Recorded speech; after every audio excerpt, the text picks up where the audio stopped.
آج آپ نکلنا چاہتے ہیں بیڈ ہیبٹ سے، قرآن کو وقت دیں۔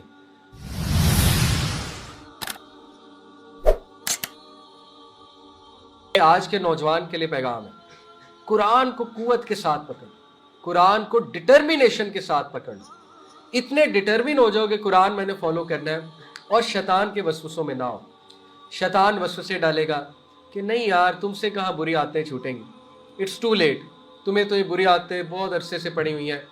شیطان آئے گا کہے گا یار چھوڑو، ابھی انجوائے کرنے کا ٹائم ہے، ابھی سے تم نے سوچ لیا کہ میں نے قرآن پہ عمل کرنا ہے، بعد میں دیکھی جائے گی۔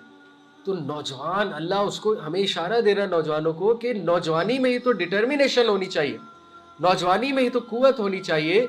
قوت سے پکڑ لو شریعت کو، قوت سے پکڑ لو قرآن مجید کو۔ قرآن مجید وہ کتاب ہے، تاریخ میں ایک ایکسپیریمنٹ ہوا نوبل ایکسپیریمنٹ کے نام سے۔ کسی کو پتہ ہے نوبل ایکسپیریمنٹ؟ 13 سال امریکیوں نے شراب کو بین رکھا، 1920 سے 1933 میں 13 سال۔ اور نتائج کیا ہے نوبل ایکسپیریمنٹ کے؟ کہ شراب کی سیل اور شراب کی کنزپشن اور بڑھ گئی، ایگریشن زیادہ ہو گئی، قتل و غارت زیادہ بڑھ گئی، یہاں تک کہ انہوں نے تنگ آ کے لا کو ریورس کر دیا کہ یار انہیں پینے دو، ان سے نہیں چھوٹنے والی۔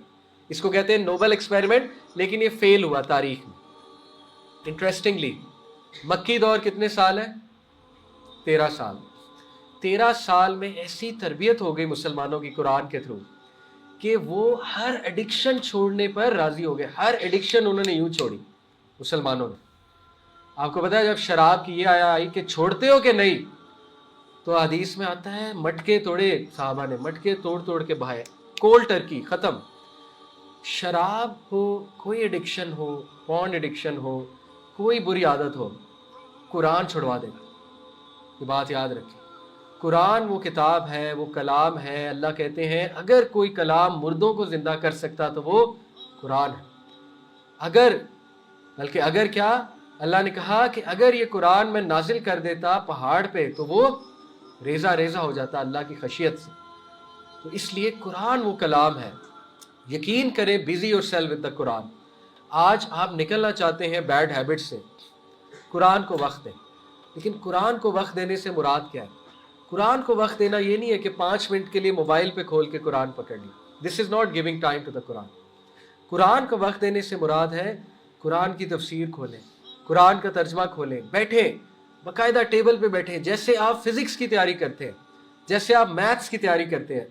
یہ ہے قرآن کے ساتھ وقت لگانا۔ یہ آپ کریں گے تو آپ کی ایڈکشن چھوٹیں گی۔ قرآن بڑی بڑی چیزیں چھڑوا دیتا ہے، ٹھیک ہے؟ تو میں آپ کو بتانا ہی چاہ رہا ہوں کہ اللہ نے یحییٰ کو کیا کہا کہ کتاب کو تھام لو، کس کے ساتھ؟ ڈٹرمینیشن کے ساتھ، قوت کے ساتھ، اور گھبراؤ نہیں، ڈو ناٹ فالٹر۔ آپ دیکھیں کیا خوبصورت الفاظ ہیں سورہ آل عمران میں، اللہ مسلمانوں کو تلقین کرتے ہیں کہ غم نہ کرو، do not be sad and do not give up. اور دیکھو گیو اپ مت کرو، یہ 2 بڑی امپورٹنٹ چیزیں ہیں، غم نہ کرو اور گیو اپ مت کرو۔ یہی آج کے نوجوان کے لیے تلقین ہے۔ اور کھڑے ہو، تم ہی کامیاب ہوگے اگر تم مومن ہو، سورہ آل عمران کی آیت، ٹھیک ہے؟ تو یہ حضرت یحییٰ کو اللہ رب العالمین نے کہا۔ تو جب آپ کو بہت ڈیزائر آئے، آپ کو کوئی بہت زیادہ آپ پھسلنے لگے، تو دعا پڑھا کرے رب اغفر وارحم وانت خیر الراحمین، اور اللہ کو رحمان کے نام سے پکارا کرے۔ اللہ تحزنی، یہ بہت خوبصورت الفاظ ہے۔ حزن کہتے ہیں غم۔ اللہ تحزنی، غم نہ کرو، قد جعل ربکی تحتکی سریہ، your lord has provided beneath you a stream, تمہارے رب نے انتظام کیا ہے تمہارا پورا، غم نہ کرو۔ فإن مع العسر یسرا، ان مع العسر یسرا، ہو ہی نہیں سکتا۔ I am yet to meet a person، بہت بڑی بات کرنے لگا ہوں، جس کی زندگی میں سب کچھ خراب ہے۔ اگر آپ نے دیکھا ہے تو مجھے دکھا دیں، ہو ہی نہیں سکتا۔ فإن مع العسر یسرا، بے شک مشکل کے ساتھ آسانی، بعد نہیں، ساتھ آسانی، بے شک مشکل کے ساتھ۔ نظر نہیں آتی الگ بات ہے۔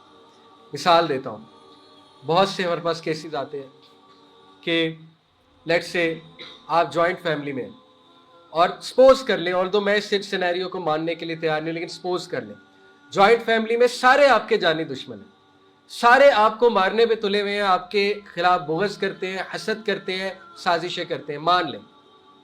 ہو نہیں سکتا اللہ نے اس سچویشن میں آپ کے لیے کوئی آسانی نہ رکھی،